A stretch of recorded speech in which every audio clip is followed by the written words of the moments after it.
Hello students, मैं Pavan Kumar Chandrawal, lecturer electrical engineering, government polytechnic college Jhalawar से। आज आपको जो अपना मेजरमेंट ऑफ एंगुलर डिस्प्लेसमेंट है उसका अपन ट्रांसड्यूसर के द्वारा किस प्रकार मेजरमेंट कर सकते हैं वो अपन इस टॉपिक सेशन में पढ़ेंगे। तो आज का जो अपना टॉपिक है वह है measurement of angular displacement using transducer. ठीक है, तो सबसे पहले बात करें कि measurement of angular displacement using rotary variable differential transformer RVDT। ठीक है, तो RVDT क्या होता है कि कुछ हद तक आपका जो डिफरेंशियल ट्रांसफार्मर होता है LVDT उसी के समान होता है। The transformer which sense the angular displacement of conductor is known as rotary variable differential transformer और RVDT। तो ये क्या करता है कि ये जो आपका एंगुलर डिस्प्लेसमेंट है किसी भी कंडक्टर में उसको ये सेंस करता है, मेजर करता है। It is the type of electromagnetical transducer which gives the linear output proportional to the input angular displacement. तो ये क्या करता है, आपको लीनियर आउटपुट देता है। ठीक है, तो यहाँ पर जो आउटपुट है आपका वो डायरेक्टली प्रोपोर्शनल किसके होता है, एंगुलर डिस्प्लेसमेंट के। जो भी आपका इनपुट एंगुलर डिस्प्लेसमेंट है उसके डायरेक्टली प्रोपोर्शनल यहाँ पर आपका आउटपुट होता है। The ES1 and the ES2 are secondary voltage and it varies with angular displacement of the shaft. तो जैसे ही आपका शाफ्ट का एंगुलर डिस्प्लेसमेंट चेंज होगा, उसमें डिस्प्लेसमेंट होगा शाफ्ट में, तो उसके अकॉर्डिंग यहाँ पर आपका फिर जो सेकेंडरी वाइंडिंग है उसका जो अपन ने दो पार्ट्स करे हैं उन दोनों पार्ट्स के जो अक्रॉस जो वोल्टेज है वो भी यहाँ पर आपका क्या होगा, चेंज होगा। तो अगर आप यहाँ पर देखें तो जो आपका टोटल डिफ्लेक्शन है यहाँ पर वो इक्वल टू क्या होगा, G into ES1 minus ES2 upon ES1 plus ES2। जहाँ पर G क्या है, आपकी सेंसिटिविटी है किसकी, जो भी आपका रोटेटरी वेरिएबल डिफरेंशियल ट्रांसफार्मर है RVDT उसकी। ठीक है, the difference between ES1 minus ES2 gives A proportional voltage. तो इसको अपन डेल्टा एस से भी ES से भी दिखा रहे हैं, इक्वल टू क्या है 2G थीटा। ठीक है, when the core is in the null position the output voltage of the secondary winding S1 and S2 are equal and opposite, the net output of null position is 0। इसी प्रकार यदि आपका जो null position है core की, core मतलब बिल्कुल centre में है, उस वहाँ पर जो आपका फ्लक्स लिंकेज है दोनों सेकेंडरी वाइंडिंग का, जो दो पार्ट्स अपन ने सेकेंडरी वाइंडिंग के करे उन दोनों का जो फ्लक्स लिंकेज है, तो वहाँ पर जो वोल्टेज जनरेट होगा आपका म्यूचुअल फ्लक्स लिंकेज के कारण, तो वो जो वोल्टेज है वो आपका इक्वल होगा और अपोजिट इन नेचर होगा। इसलिए जो आपका ES1 माइनस ES2 जो निकल के आएगा वो क्या होगा, 0 होगा। ठीक है, इसलिए जो आपका डेल्टा एस है वो क्या हो गया, आपका 0 हो गया। तो आपका यहाँ पर जो थीटा है डिफ्लेक्शन है वो भी क्या हो गया, आपका यहाँ पर 0 हो गया। ठीक है, तो the net position of null position is 0। तो यहाँ पर जो डिफ्लेक्शन मिलेगा नल पोजीशन के केस में वो क्या मिलेगा, आपको 0 मिलेगा। Any angular displacement from the null position will give the differential output voltage. The angular displacement is directly proportional to the differential output voltage. तो जैसे ही आपका उस कोर में एंगुलर डिस्प्लेसमेंट के कारण क्या होगा कि आपका जो ES1 है और जो ES2 है, जो सेकेंडरी वाइंडिंग के जो दोनों वोल्टेज आउटपुट वोल्टेज हैं वो अब इस केस में क्या होंगे, आपके अलग अलग होंगे। ठीक है, तो चूँकि दोनों जो आउटपुट वोल्टेज है ES1 और ES2 अलग अलग होंगे, तो आपको यहाँ पर फाइनल क्या मिलेगा, कुछ ना कुछ डिफ्लेक्शन यहाँ पर आपको मिलेगा।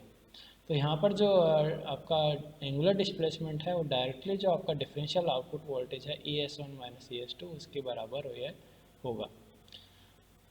अगर आप यहाँ पर देखें तो यहाँ पर जो रेस्पॉन्स है आपका RVDT का वो क्या है, लीनियर है, क्योंकि यहाँ पर जो आपका डिफरेंशियल आउटपुट वोल्टेज है या अपन कहें जो डिफ्लेक्शन है आपका जो भी इंस्ट्रूमेंट है RVDT इंस्ट्रूमेंट है उसका, वो डायरेक्टली प्रोपोर्शनल टू किसके है, आपके डिफरेंशियल वोल्टेज के, या जो डिफरेंशियल वोल्टेज है वो डायरेक्टली प्रोपोर्शनल टू किसके है, एंगुलर डिस्प्लेसमेंट के। इसीलिए यहाँ पर जो आरवीडीटी का जो नेचर है वो क्या है, लीनियर है। ठीक है, तो ये है आपका RVDT. The differential output voltage of transformer increases when the shaft rotates clockwise direction. ठीक है, तो चूंकि अपन जो आउटपुट वोल्टेज है उसको कैसे दिखा रहे हैं, E naught equal to E S one minus E S two. अब यदि अगर अपन क्लॉकवाइज डायरेक्शन की बात करें तो जो आपकी शाफ्ट मान लीजिए क्लॉकवाइज डायरेक्शन में घूम रही है।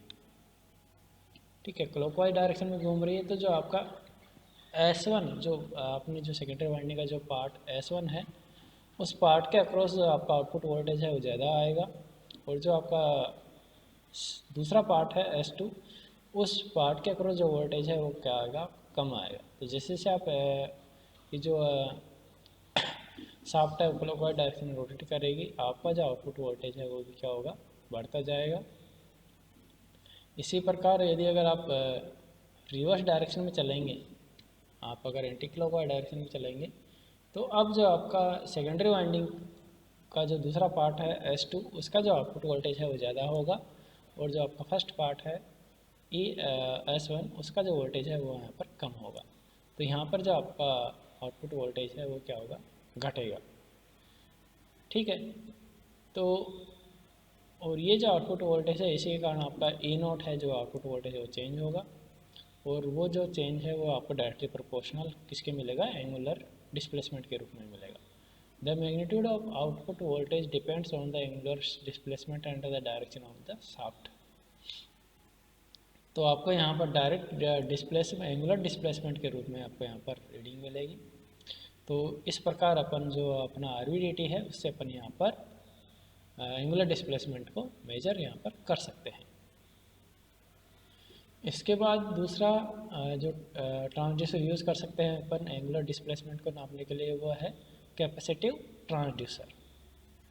ठीक है, the capacitive transducer is used for measuring the displacement, pressure and other typical physical quantities. तो जो कैपेसिटिव ट्रांसड्यूसर है ये अपन ने जैसे पीछे पहले वाला जो अपने सेशन था उसमें भी देखा था कि जो एक कैपेसिटिव ट्रांसड्यूसर है उसको लीनियर डिस्प्लेसमेंट मेजर करने के लिए भी अपन काम में ले सकते हैं। तो लीनियर के साथ साथ अपन यहाँ पर एंगुलर डिस्प्लेसमेंट भी कैपेसिटिव ट्रांसड्यूसर के द्वारा मेजर कर सकते हैं। कैपेसिटिव ट्रांसड्यूसर क्या है ये आपने चैप्टर 8 में पढ़ लिया होगा, और जो मेरा पिछला जो वीडियो था अपन ने measurement of linear displacement using transducer उसमें भी मैंने आपको बताया था। ठीक है, तो ये क्या होता है कि आपका जो कैपेसिटिव ट्रांसड्यूसर है ये पैसिव एलिमेंट होता है, इसलिए आपको यहाँ पर एक एक्सटर्नल पावर सप्लाई की आवश्यकता पड़ती है। It is a passive transducer that means it requires external power for operation. ठीक है, the capacitive transducer works on the principle of variable capacitance. जैसे ही आपका वहाँ पर कोर में एंगुलर डिस्प्लेसमेंट होगा तो यहाँ पर जो आपका कैपेसिटेंस है उसकी वैल्यू भी यहाँ पर चेंज होगी। The capacitance of the capacitive transducer changes because of many reason like overlapping of plates, change in distance between the plates, dielectric constant etcetera. तो इन रीजन की वजह से आपका यहाँ पर जो कैपेसिटेंस है उस कैपेसिटिव ट्रांसड्यूसर का वो यहाँ पर चेंज हो सकता है। अगर आप यहाँ पर पैरेलल प्लेट्स का कैपेसिटेंस का फॉर्मूला देखें तो वो क्या होता है, C = epsilon A upon D, जहाँ पर एप्सिलॉन क्या है आपकी परमिटिविटी है जो भी आपका डाइलेक्ट्रिक मीडियम है उसकी, A है क्या है आपका जो पैरेलल प्लेट्स हैं उनका एरिया है, और D है आपकी डिस्टेंस बिटवीन दोनों प्लेट्स, जो दोनों प्लेट्स हैं उनके बीच की डिस्टेंस है। और एप्सिलॉन नोट को अपन epsilon into epsilon R equal to होता है, सॉरी एप्सिलॉन इक्वल टू होता है epsilon naught into epsilon R। यहाँ पर एप्सिलॉन R क्या है आपकी रिलेटिव परमिटिविटी है, एप्सिलॉन है permittivity of medium in farad per metre, sorry हाँ, और एप्सिलॉन नोट है परमिटिविटी ऑफ फ्री स्पेस। ठीक है, D distance between two plates in metre, ये क्या है overlapping area of plates in metre square. The change in capacitance occurs because of physical variable like displacement, force and pressure etcetera. तो यहाँ पर जो capacitance change होगा, अगर अपन angular displacement की बात करें तो वो किसके कारण होगा? एंगुलर डिस्प्लेसमेंट के कारण। जो आपकी मूवेबल जो प्लेट है उसमें जैसे ही एंगुलर डिस्प्लेसमेंट होगा तो आपके वहाँ पर क्या होगी, आपका जो कैपेसिटेंस है उस कैपेसिटिव ट्रांसड्यूसर का वो क्या होगा, वहाँ पर चेंज हो जाएगा। और वो जो चेंज इन जो कैपेसिटेंस में जो चेंज हुआ, परिवर्तन हुआ, उसको अपन डायरेक्टली फिर किसकी एंगुलर डिस्प्लेसमेंट के रूप में अपन क्या कर लेते हैं, कैलिब्रेट कर लेते हैं। The capacitance of the transducer also changes by the variation in their dielectric constant which is usually because of measurement of liquid और गैस लेवल। ठीक है, the capacitance of transducer is measured with bridge circuit. तो यहाँ पर जो capacitance है वो अपन bridge circuit के द्वारा यहाँ पर मेजर कर लेते हैं। The output impedance of the transducer is given as. ठीक है, तो यदि अगर आप कैपेसिटर का इम्पिडेंस देखें, आउटपुट इम्पिडेंस, तो वो क्या निकल के आता है, x C equal to 1/2πfc, जहाँ पे सी क्या है आपका कैपेसिटेंस है और एफ क्या है आपकी फ्रीक्वेंसी है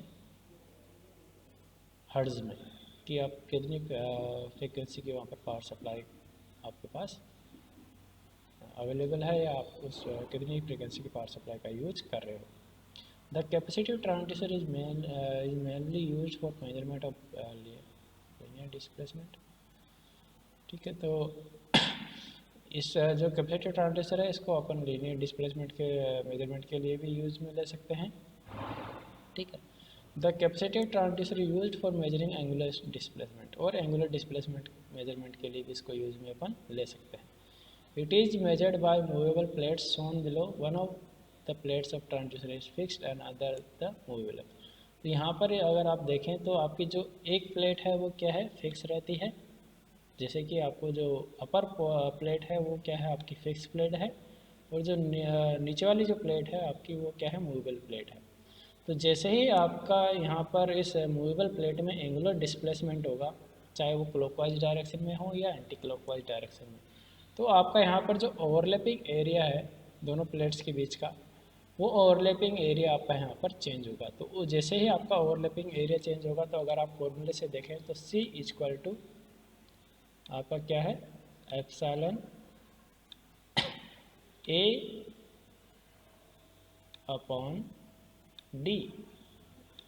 तो ये आपका ओवरलैपिंग एरिया है, ये क्या हो गया, चेंज हो गया। तो उसी के अकॉर्डिंग आपका कैपेसिटर चेंज हो जाएगा, कैपेसिटेंस की वैल्यू है जो क्या हो जाएगी, चेंज हो जाएगी। और ये जो कैपेसिटेंस की वैल्यू में जो परिवर्तन हुआ उसको फिर अपन ब्रिज सर्किट के द्वारा यहाँ पर मेजर कर लेते हैं। और तो जो मेजरमेंट है कैपेसिटेंस का वो डायरेक्टली अपन किसकी टर्म में कैलकुलेट कर सकते हैं, जो भी आपका एंगुलर डिस्प्लेसमेंट है उसके टर्म में अपन यहाँ पर कैलकुलेट कर सकते हैं। ठीक है, the angular movement changes the capacitance of the transducer, the capacitance between them is maximum when these plates overlap each other, the capacitance at angle theta is expressed as. तो यहाँ पर जो कैपेसिटेंस है वो आपका इस एक्सप्रेशन के through यहाँ पर प्रदर्शित किया जाता है कि epsilon theta r square upon 2d, जहाँ पर थीटा क्या है आपका एंगुलर डिस्प्लेसमेंट है रेडियन में, एप्सिलॉन आपकी परमिटिविटी है, r क्या है आपकी रेडियस है। अगर आप डायग्राम देखें तो ये आपकी क्या होगी, जो आपकी पहले प्लेट्स है और प्लेट्स की रेडियस है, और d क्या है, दोनों जो प्लेट्स हैं उनके बीच की डिस्टेंस है, दूरी है।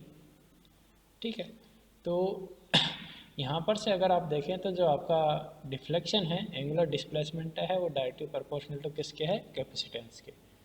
तो इस कैपेसिटेंस में जो परिवर्तन हुआ उसको आप डायरेक्टली किस में मेजर कर सकते हो, एंगुलर डिस्प्लेसमेंट में अपन यहाँ पर मेजर कर सकते हैं। ठीक है, तो जैसे ही आपका एंगुलर डिस्प्लेसमेंट होगा आपका कैपेसिटेंस की वैल्यू चेंज होगी, और वो जो कैपेसिटेंस की वैल्यू में जो परिवर्तन हुआ उस परिवर्तन को फिर अपन जो अपना ब्रिज सर्किट है उसके द्वारा अपन यहाँ पर क्या कर लेते हैं, मेजर कर लेते हैं। ठीक है, तो इस प्रकार अपन जो अपना कैपेसिटिव ट्रांसड्यूसर है उसकी सहायता से अपन जो भी एंगुलर डिस्प्लेसमेंट है उसको अपन यहाँ पर मेजर कर सकते हैं।